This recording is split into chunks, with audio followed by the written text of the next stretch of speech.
Hi friends, welcome to Sri creation. இன்றைக்கி class 30ல் நம்ம என்ன பார்க்க போகிறோம் அப்படின்னா, ஹேண்டில் எப்படி ஃப்ளோரல் டிசைன் எப்படி ப்ராப்பராக போடுறது அப்படின்னு தான் பார்க்க போகிறோம். இந்த மாதிரி அதுக்கு ஹேண்ட் ட்ரா பண்ணிக்கோங்க. நான் 25th கிளாஸ்லேயே சொல்லியிருப்பேன், கீழே வந்து A4 ஷீட் அட்டாச் பண்ணிவிட்டு போடணும் அப்படின்னு சொல்லியிருப்பேன். அந்த மாதிரி ஃபாலோ பண்ணிக்கோங்க. இப்போ நான் 2 A4 ஷீட் அட்டாச் பண்ணிவிட்டு இதில் வந்து ஹேண்டு ட்ரா பண்ணிட்டேன். ரொம்ப லாங்கான ஹேண்டாக ட்ரா பண்ணிட்டேன். ஃப்ளோரல் டிசைன் பொறுத்த வரைக்கும் லாங்காக ஹேண்ட் இருந்தால் மட்டும்தான் நல்லா நீட்டாக போட முடியும். அதுக்காக தான் நான் இப்போ லாங்காக ஹேண்ட் ட்ரா பண்ணிட்டேன். பேசிக் லெவல்லே சொல்லி கொடுத்துருப்பேன் உங்களுக்கு. ஃபிங்கர்ஸ் வந்து நம்மளை பார்த்த மாதிரி தான் இருக்கணும் டிசைன்ஸ் போடும் போது, அப்போ தான் நமக்கு நீட்டாக வரும். அட்வான்ஸ் லெவலில் வந்து நான் செயின் டிசைன் போடும்போது நான் அப்படியே ஹேண்டை வச்சு போட்டிருப்பேன். அது ரொம்ப சிம்பிள் டிசைன் அப்படிங்கிறனால நான் அப்படியே போட்டுட்டேன். இப்போ நம்ம பார்க்கலாம், இதில் எப்படி ஃப்ளோரல் டிசைன் எப்படி போடுறது அப்படின்னு சொல்லிட்டு பார்க்கலாம். லாஸ்ட் கிளாஸில் டைப்ஸ் ஆஃப் ஃப்ளோரல் எப்படி போடுறது அப்படின்னு சொல்லி பார்த்துருப்போம். அதில் வந்து 5th மெத்தட் தான் இப்போ வந்து நம்ம போட போகிறோம். நம்ம 5th மெத்தட் லீஃப் 2 லீஃப் வச்சு போட்டோம் இல்லைங்களா, அந்த மெத்தட் ஃப்ளோரல் தான் இப்போ போட போகிறோம். இதில் ஏன் நான் லீஃப் வந்து சின்னதாக போடுறேன் அப்படின்னா, நம்ம கைக்கு தகுந்த மாதிரி தான் நம்ம லீஃப் வந்து சின்னது பண்ணிக்கணும். நம்ம அதில் போட்ட மாதிரி பெருசாக போட்டோம் அப்படின்னா நல்லா இருக்காது. நம்ம சின்ன கையாக இருந்தால் அதுக்கு தகுந்த மாதிரி சின்ன ஃப்ளோரலாக போடணும். பெரிய கையாக இருந்தால் பெரிய ஃப்ளோரலாக போடணும். நம்ம கைக்கு தகுந்த மாதிரி நம்ம டிசைன்ஸை எப்பயுமே மாற்றிக்கணும். ஓகேங்களா?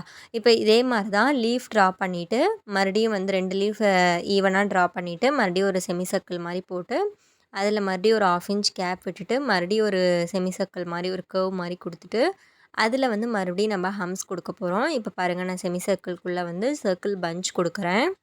இப்போ இந்த ஃப்ளாரல் வந்து பெட்டல்ஸ் போட்டு கம்ப்ளீட் பண்ணிவிடுங்க. பெட்டல்ஸ் போட்டு கம்ப்ளீட் பண்ணிவிட்டு ஷேடிங் உள்ளே கொடுத்துட்டிங்க அப்படின்னா அவ்வளோதான்.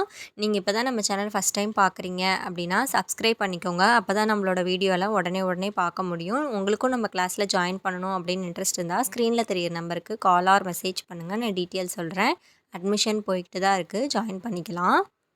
இப்போ நான் இந்த மாதிரி ஃபஸ்ட் லேயர் கம்ப்ளீட் பண்ணிட்டேன். செகண்ட் லேயர் வேணும்னாலும் செகண்ட் லேயர்லேயும் நம்ம வந்து பெட்டல்ஸ் போட்டுக்கலாம். இந்த மாதிரி நான் பெட்டல்ஸ் போட்டு நான் கம்ப்ளீட் பண்ணிடுறேன். இதே மாதிரி உள்ளேயும் ஷேட் பண்ணிவிடுங்க.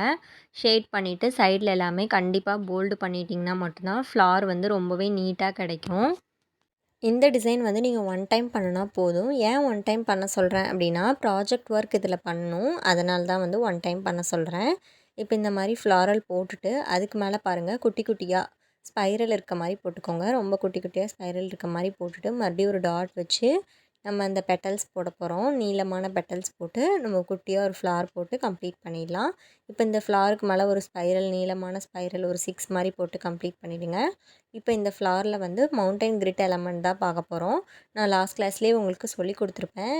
அட்வான்ஸ் லெவல் 26 கிளாஸில் போய் பாருங்கள். நான் நீட்டாக எப்படி ஈஸியாக போடுறது அப்படின்னு சொல்லி கொடுத்துருப்பேன். மவுண்டைன் கிரிட் எலமெண்ட் கொடுத்துட்டு ஸ்னேக் பேட்டர்ன் தான் இதில் கொடுக்க போகிறோம். நல்லா லாங் ப்ரெஸ் பண்ணிவிட்டு இந்த மாதிரி ஸ்னேக் பேட்டர்ன் கொடுத்திங்கன்னா ரொம்பவே நீட்டாக வரும். இப்போ இந்த ஸ்னேக் பேட்டர்ன் கம்ப்ளீட் பண்ணிவிட்டு இப்போ இந்த பக்கம் ஒரு 1/2 இன்ச் கேப் விட்டுட்டு ஒரு ட்ரையாங்கிள் ஷேப்பில் வந்து ஒரு ஸ்பைரல் மாதிரி போட்டுருங்க. ஒரு ட்ரையாங்கிள் ஷேப்பில் கிடச்சிரும். அந்த ஸ்பைரல் போட்டிருக்கீங்க இல்லைங்களா, அந்த ஸ்பைரலில் வந்து ஒரு 5 லீஃப் இருக்க மாதிரி குட்டி குட்டியாக வந்து கொடுத்து கம்ப்ளீட் பண்ணிவிடுங்க. இப்போ என்ன பண்ண போகிறோம் அப்படின்னா, இப்போ இந்த பக்கம் வந்து இதே மாதிரி தான் ஒரு நிறைய ஸ்பைரல் போட்டுக்கோங்க. இப்போ ஃப்ளாருக்கு கீழே இந்த பக்கம் வந்து ஸ்பைரல் போட்டுட்டு அந்த ஒரு ஸ்பைரலில் மட்டும் ஹம்ஸ் வச்ச மாதிரி ஃப்ளார் போட்டுக்கோங்க. 2 ஃப்ளார் போட்டுட்டு கம்ப்ளீட் பண்ணிவிடுங்க. அதுக்கு பக்கத்துலேயே வந்து லீஃப் போட்டுக்கோங்க. ஒரு லீஃப் போட்டுட்டு இன்னொரு லீஃப் வந்து கொஞ்சம் கேப் விட்டு போடுங்க. அப்போ தான் வந்து 2மே அட்டாச் ஆன மாதிரி இருக்கும். உடனே பக்கத்துலேயே போட்டுட்டிங்க அப்படின்னா நல்லா இருக்காது. இப்போ 2 லீஃப் போட்டிருக்கோம் இல்லைங்களா, அந்த 2 லீஃபுக்கு சென்டரில் வந்து நல்லா ஒரு லாங்காக வந்து ஒரு கர்வ் மாதிரி கொண்டு வந்து அதில் டாட் வச்சுருங்க. அப்போ அந்த கர்வுக்கு பக்கத்துலேயே இன்னொரு கர்வ் போட போகிறோம். நல்லா லாங்காக வந்து கொண்டு வந்து மேலே வந்து சுழிச்சு விட்ட மாதிரி கொண்டு வந்துடுங்க.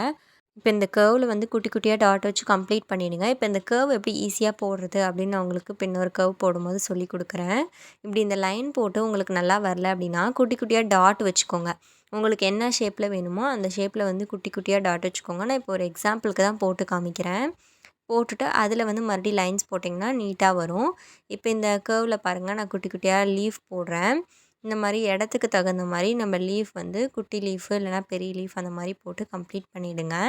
இப்போ இந்த பக்கம் போட்டிருக்கிறதுலேயும் வந்து நான் லீஃப் போட போகிறேன். இப்போ நான் வந்து இதை வந்து கீழே பார்த்த மாதிரி அப்படியே சுழிச்சு விட போகிறேன். இப்போ அந்த மாதிரி சொலிச்சு விட்டுட்டு இதுலேயும் வந்து நம்ம லீஃப் போட போகிறோம். இப்போ இந்த மாதிரி லீஃப் போட்டு கம்ப்ளீட் பண்ணிவிட்டு இப்போ கொஞ்சம் கேப் விட்டு நம்ம உள்ளங்கையில் தான் நம்ம இப்போ ஃப்ளார் போட போகிறோம். அது எப்படி போடுறதுன்னு பார்க்கலாம். ஒரு ஸ்பைரல் போட்டுக்கோங்க. நான் ரோஸ் ஷேப் போடுவேன் இல்லைங்களா, ஹார்ட் ஷேப் பெட்டல் அந்த மாதிரி ஒரு பெட்டலுக்கு மேலே வந்து பெட்டல் போட்டுட்டு மறுபடியும் செகண்ட் லேயர்லேயும் இந்த மாதிரி பெட்டல் ஹார்ட் ஷேப் பெட்டல் போட்டு கம்ப்ளீட் பண்ணிவிடுங்க. இப்போ அந்த பெட்டல் அந்த ஃப்ளாருக்கு பக்கத்துலேயே மேலே வந்து ஒரு 2 ஸ்பைரல் வச்ச மாதிரி ஃப்ளார் போட்டு அதில் நிலா ஷேப் பெட்டல் போட்டு ஃப்ளார் மாதிரி கம்ப்ளீட் பண்ணிவிடுங்க. இப்போ இந்த 2 ஃப்ளாருக்கும் நடுவில் வந்து ஒரு 3 லீஃப் குட்டி லீஃப் இருக்க மாதிரி போட்டுக்கோங்க. இப்போ இந்த சைடும் வந்து கொஞ்சம் பெரிய லீஃப் இருக்க மாதிரி 3 லீஃப் போட்டுக்கோங்க. இப்போ இந்த லீஃப் போட்டு கம்ப்ளீட் பண்ணிவிட்டு பக்கத்தில் மறுபடியும் ஸ்பைரல் போட்டு ஹம்ஸ் போட்டு மறுபடியும் அந்த நிலா ஷேப் பெட்டல் போட்டு கம்ப்ளீட் பண்ணிவிடுங்க. இப்போ அதுக்கு பக்கத்தில் வந்து மறுபடியும் லீஃப் போட்டுட்டு அந்த ஹம்ஸ்லாம் போட்டு நான் கம்ப்ளீட் பண்ணிட்டேன். நம்ம அந்த ஃப்ளார்லேருந்து நம்ம ஒரு கர்வ் மாதிரி கொடுத்து அதுலேயே ஹம்ஸ் போட்டுட்டு ஒரு வைன்ஸ் மாதிரி கொடுத்து கம்ப்ளீட் பண்ணிடலாம். இப்போ இந்த ஹேண்டுக்கு வந்து நான் செக்குடு போட்டிருக்கேன். இந்த செக்குடில் வந்து நம்ம கிரிட் எலமெண்ட் பார்த்தோம் இல்லைங்களா, அந்த எலமெண்ட்டை வந்து இதில் போட்டு கம்ப்ளீட் பண்ணிட்டிங்கன்னா ரொம்பவே நீட் லுக் கிடைக்கும். லாஸ்ட்டாக வந்து இந்த ஃப்ளார் உள்ளே எல்லாமே வந்து ஷேடிங் பண்ணிவிடுங்க. ஷேட் பண்ணால் மட்டும்தான் ரொம்பவே நீட்டான ஃப்ளார் லுக் கிடைக்கும். எந்த ஒரு ஃப்ளார் பண்ணாலுமே வந்து ஷேடிங் பண்ணினா தான் கண்டிப்பாக நீட் லுக் கிடைக்கும். ஓகேங்களா? இப்போ இந்த 3 லீஃப் போட்டிருக்கோம் இல்லைங்களா, இந்த 3 லீஃப்லேருந்து நம்ம கர்வ் சொல்லி கொடுத்துருப்பேன் பேசிக் லெவலில். அந்த கர்வ் வந்து இதில் வந்து போட்டு நீங்கள் கம்ப்ளீட் பண்ண போகிறீங்க. இதே மாதிரி தான் ஒரு 2 கர்வ் கொடுக்கும்போது நம்ம வந்து அதை ஸ்டாப் பண்ணிக்கோங்க. அந்த 2 லீஃப் போட்டுட்டு 2 டாட்டு, அதுக்கப்புறம் 2 லீஃப் போட்டு 2 டாட் அந்த மாதிரி வச்சு இந்த கர்வையுமே கம்ப்ளீட் பண்ணிவிடுங்க. இப்போ இந்த செகண்ட் கர்வ் பாருங்கள், அதுலேயுமே நான் ஃபுல்லாகவே டாட் வச்சு கம்ப்ளீட் பண்ண போகிறேன். இந்த ஃப்ளோரல் டிசைன் கையிலலாம் போடும்போது ரொம்பவே ஃபேன்சியான லுக் கிடைக்கும். ரொம்ப சிம்பிளாக இருந்தாலுமே ஃபேன்சியான லுக் கிடைக்கும். ரொம்பவே நீட்டாக இருக்கும். இப்போ இந்த ஃப்ளாருக்கு மேலே வந்து நம்ம ஒரு ஸ்பைரல் மாதிரி கொடுத்து அதில் வந்து ஹம்ஸ் மாதிரி ஃப்ளார் போட்டு நம்ம இதையும் வந்து கம்ப்ளீட் பண்ணிடலாம். இப்போ வந்து இதுவுமே எதுக்கு இப்போ போடுறேன் அப்படின்னா, இதில் வந்து நம்ம ஜாயின் பண்ண மாதிரி நம்ம செக்குடு போடணும், ஃபிங்கர் டிசைன் போடணும். அதனால தான் வந்து இந்த மாதிரி ஒரு ஃப்ளார் கொடுத்து மேலே வந்து ஒரு குட்டியாக ஒரு மேங்கோ ஷேப் மட்டும் கொடுத்து அந்த மேங்கோ ஷேப்பை வந்து நல்லா டார்க்காக போல்டு பண்ணிக்கிறேன். போல்டு பண்ணிவிட்டு இப்போ நெக்ஸ்ட்டு என்ன பண்ண போகிறோம் அப்படின்னா, இந்த மேங்கோ ஷேப்லேருந்து ஒரு குட்டி குட்டி செக்குடு போட்டு அதில் வந்து நான் உள்ள டாட் தான் வைக்க போகிறேன். இந்த மாதிரி ரொம்பவே குட்டி குட்டி செக்குடாக போடுங்க. நீங்கள் இப்போ தான் நம்ம கிளாஸை ஃபஸ்ட் டைம் பார்க்குறீங்க, கிளாஸில் ஜாயின் பண்ணணும் அப்படின்னா கால் பண்ணுங்கள், நான் டீட்டெயில் சொல்கிறேன். இப்போ நெக்ஸ்ட்டு ஃபிங்கர் பாருங்கள், டபுள் லைன் போட்டுட்டு அதில் 2 கர்வ் மாதிரி கொடுத்து அதில் 3 லீஃப் போட்டாச்சு. கீழே 3 டாட் வச்சுட்டு கர்வ் கொடுத்துட்டு அதுலேயும் ஒரு 6 மாதிரி ஒரு கர்வ் மாதிரி கொடுத்தாச்சு. அதில் 2 லீஃப் போட்டு மறுபடியும் கர்வ் கொடுத்து அதில் டாட் வச்சு வைன்ஸ் போட்டு கம்ப்ளீட் பண்ணியாச்சு. இப்போ நெக்ஸ்ட்டு ஃபிங்கரில் ஸ்பைரல் போட்டு ஃப்ளார் போடுவேன் இல்லைங்களா, அந்த மாதிரி ஃப்ளார் போட்டுட்டு இப்போ நான் போடுற மாதிரி ஒரு பெட்டல்ஸ் மாதிரி போட்டு அதில் வந்து 2 பெட்டல் வந்து நான் போல்டு பண்ணியிருக்கேன். அடுத்த 2 பெட்டல் வந்து நான் போல்டு பண்ணல. அப்புறம் ஒரு கர்வ் மாதிரி கொடுத்து அதுலேயும் வந்து நான் கர்வ் கொடுத்துட்டு நான் டாட்டட் லைன் மாதிரி வச்சுருக்கேன், டாட்டட் கர்வ் மாதிரி. இப்போ இந்த சைடு வந்து 3 பெட்டல்ஸ் கொடுத்துருக்கோம் இல்லைங்களா, இந்த 3 பெட்டல்ஸில் வந்து கர்வ் மாதிரி கொடுத்துட்டு நம்ம லாஸ்ட்டாக எப்படி பண்ணமோ அதே மாதிரியே பண்ணிவிட்டு உள்ளெல்லாம் குட்டி குட்டி லீஃப் மாதிரி போட்டு கம்ப்ளீட் பண்ணிவிடுங்க. இப்போ ஃப்ளார்ஸ்குள்ளே எல்லாமே வந்து நான் ஷேட் பண்ண சொல்லியிருப்பேன். நீங்கள் அதே மாதிரியே லைட் ஷேட் பண்ணி கம்ப்ளீட் பண்ணிவிடுங்க. இது ஏன் நான் வந்து கேப் விட்ட மாதிரி கொடுத்துருக்கேன் இந்த கொடி டிசைன் அப்படின்னா, ஃப்ளோரல் டிசைன் அப்படின்னாவே கேப் கண்டிப்பாக இருக்கணும். அப்போ தான் நமக்கு ஃபேன்சி லுக் கிடைக்கும். ஓகேங்களா? உங்களுக்கும் நம்ம கிளாஸ் பிடிச்சிருக்கும் அப்படின்னு நினைக்கிறேன். பிடிச்சிருந்தா உங்கள் ஃப்ரெண்ட்ஸ் அண்ட் ஃபேமிலி மெம்பர்ஸ்க்கு ஷேர் பண்ணுங்கள் அண்ட் சப்ஸ்கிரைப் பண்ணிக்கோங்க. தேங்க்யூ.